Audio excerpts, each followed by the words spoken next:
Power 92. We are number one in the streets.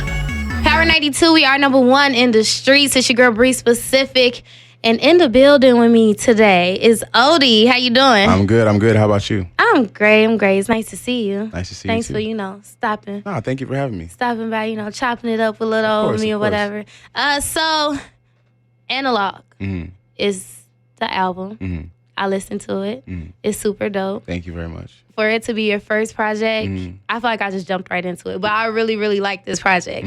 For it to be like your first project is like really polished. And you get so many different vibes. You get like an Afro beat, you get a hip hop, you get like a soul, R&B. So what was like the inspiration just behind the entire project itself? Yeah.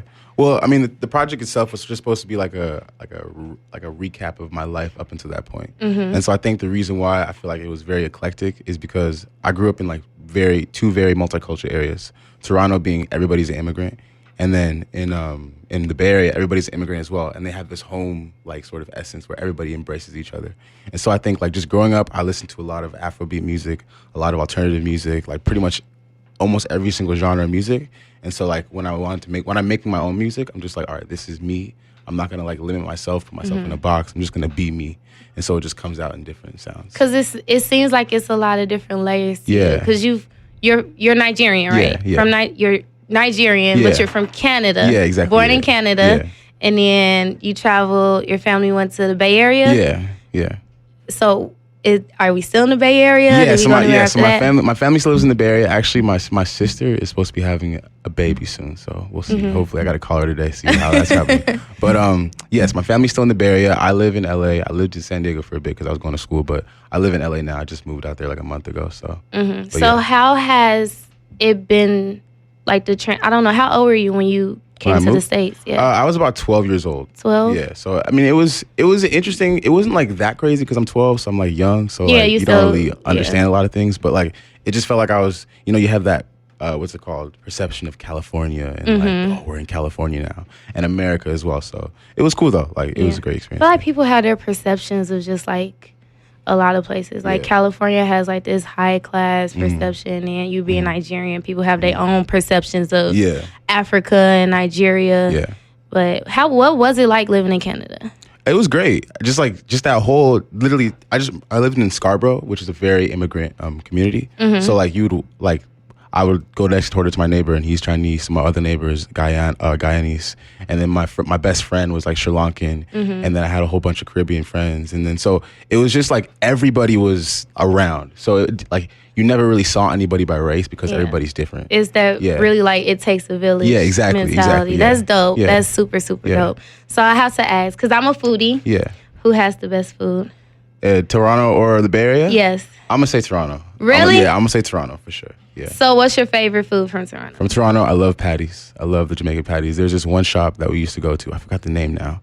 But my mom would always, every single week, my mom would go and get like the 32 pack of patties from there. And then she would make it for us for lunch. And I hated patties for like the longest time. So it was like every single day I had a patty. But then I remember like when I moved to California, I didn't have any patties. So he was like, dang, I miss it. Yeah, exactly. Treat it, right? But yeah, definitely the Jamaican food in Toronto is definitely the best. There's definitely some good burrito spots in the Bay, though, for sure. Okay. What parts of the culture would you say inspired you? Because you started early on making music, right? How old were you, would you say? Yeah, I started playing piano around like 10, 12. So you played, you're a musician. Like you're not just a musician. You're a musician. Yeah, I quit for a bit because I hated playing classical music, but like that's when I started to get into music. Yeah. Okay, so what part of that would you say influenced you to actually start as an artist? I think it was just the ability to create my own things. Like literally, when I was playing piano music, I just hated sticking to structure because I just hated having to learn all these boring like notations and all that stuff, even though it was necessary. Learning it a certain type of way when you could just freely create yourself. But like when I got on the piano, like once I learned my fingers and all that stuff, like I was just like, all right, I just want to make my own stuff. And so I think just that energy of wanting to make my own stuff and realizing I had a creative force in me just made me want to make more music. And when I had a friend in high school who had a studio, and he invited me over to help him write a song for his girlfriend, and so I wrote a song. And then after that, I just got addicted. So it was just like this idea of being able to create my own things just made me want to make music. Have you ever experienced any or thought that there were like any limitations to you creating music? The only limitation that I'm learning for my music is myself. I think like there are outside factors that happen and things that can deter you or make you not want to do things. Like what?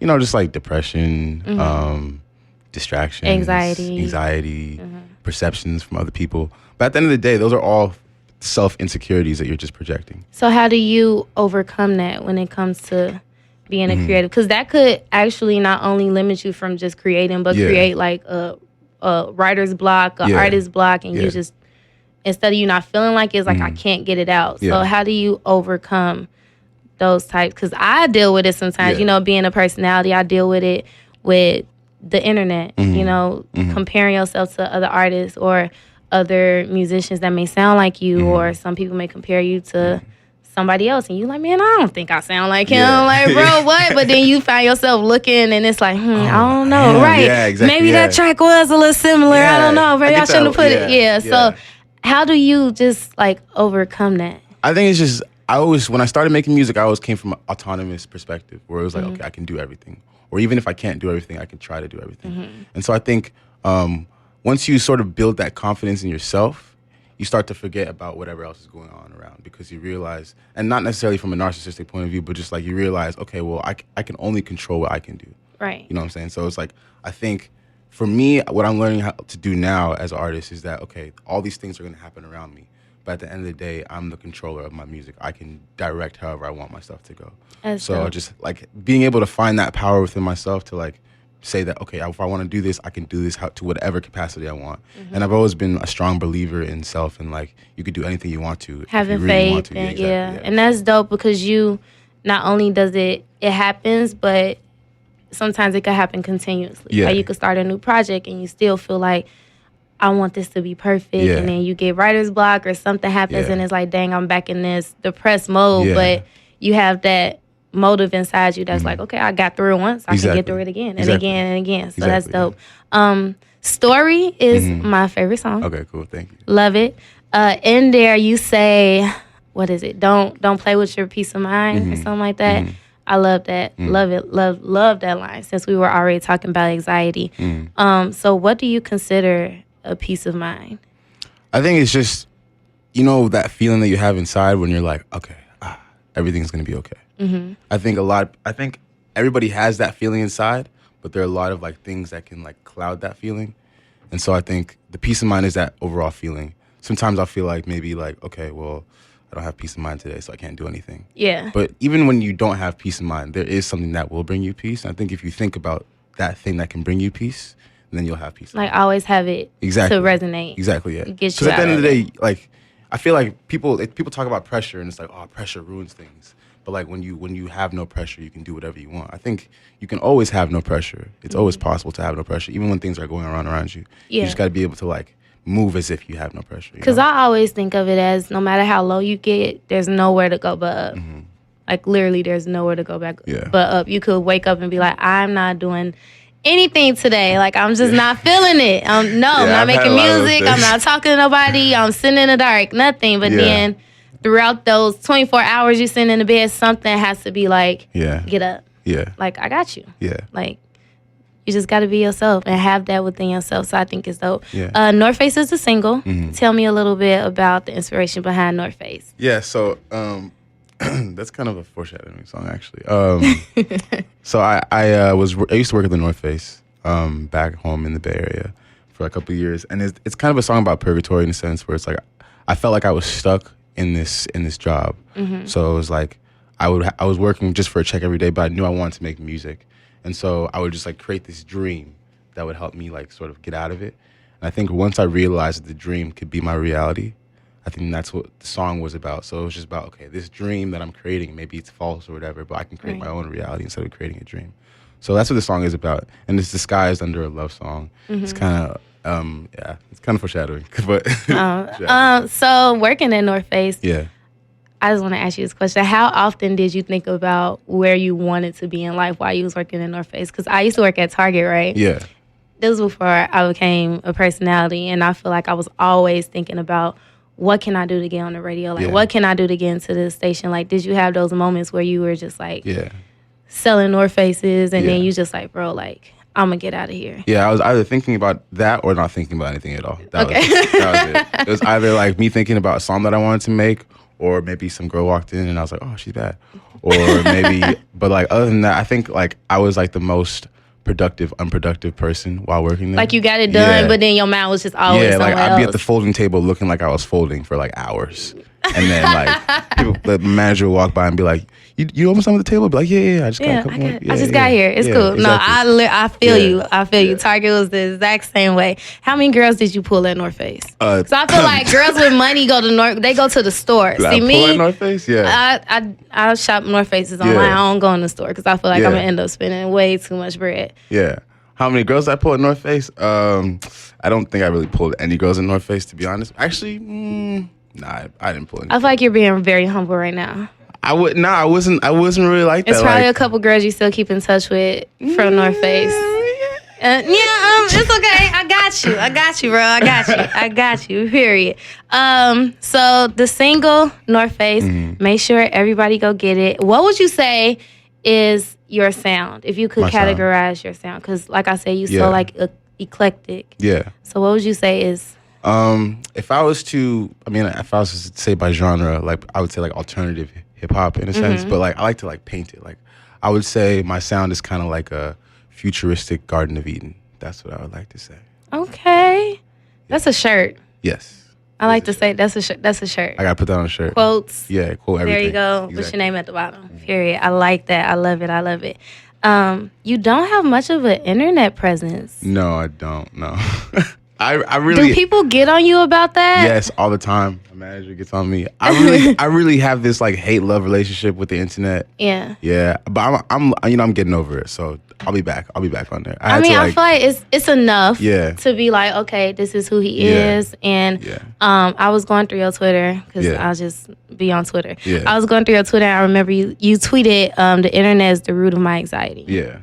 That's. Where were you at in that moment?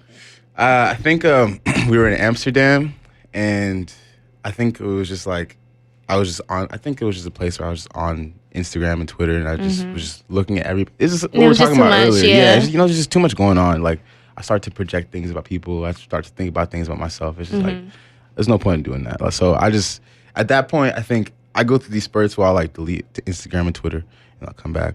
I still don't have it right now. Yeah. But I feel like there's nothing wrong with that. Yeah, though. It's definitely nothing, especially being an artist. Because it's like you could. Sometimes you need to get away from that to be able to create, be able to focus. Like that's just social media is a whole nother job within itself sometimes. So I feel you on that. Yeah, I think things can intrude in your space, and like if you let them intrude in your space creatively, it could ruin the whole flow of things. So it's like, all right, let me back up. Let me focus on what's going on in my life right now. Write about that. And then when I'm ready, I'll come back. So okay. So what else do you have going on right now? Yeah, so I'm working on this new project. I've been working on it for a minute. So just trying to get it right, trying to get it as perfect as possible for people. And I know the fans are waiting on music. So is it like an EP, an album? It's gonna be a second project. Like I would consider it, I guess Analog is an album, but I consider it as a project. Okay. This one's gonna be like the second installment of it. I want to do like 3, but okay. Yeah. Is it? Do you have like somewhat of the same like inspiration behind? Yeah, it's gonna be Analog was more retrospective, but this one's gonna be more I would say spontaneous. Like a lot of stuff is happening in the moment this year, and things are happening faster. So like the music is just it's a lot more like, okay, this is happening. I have to like process it right now instead of thinking about it for like days. And I like how you create how you feel, like what you're going through, what you've been through, and you just lay it all out. That's dope. So let everybody know where they could find the album, where they could find you. Yes, you can find the album on, you can find Analog on Apple Music, Spotify, everywhere. And you can follow me on Twitter and Instagram at ODIEXYZ. It's lit. It's your girl Bree Specific and OD. It's Power 92. Power 92.3 FM.